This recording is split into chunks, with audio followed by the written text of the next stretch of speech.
प्रेम से बोली सच्चे दरबार की जय। जय। गाँव के पुरवा हो शिवा के मंदिलावा, गाँव के पुरवा हो शिवा के मंदिलावा।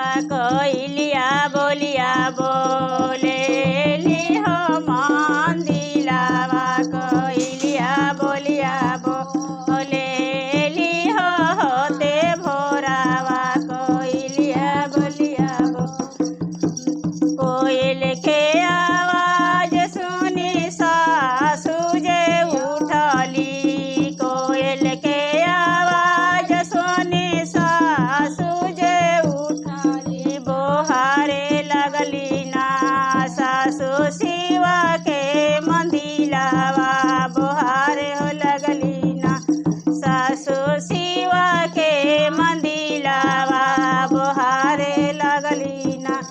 झारी बोहर के सासु दुआरा घुरा लावाली, झारी बोहर के सासु दुआरा घुरा लावाली।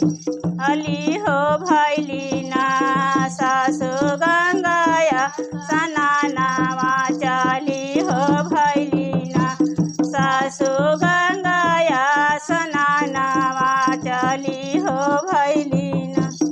जलावा ढारिया सासु घर के लाटली, जलावा ही ढारी सासु घर के अटली। मांगे हो लगली ना शिव से मांगे हो लगली ना सासु भोला जी से दयावा, मांगे हो लगली ना सासु भोला जी से दयावा, मांगे हो लगली ना।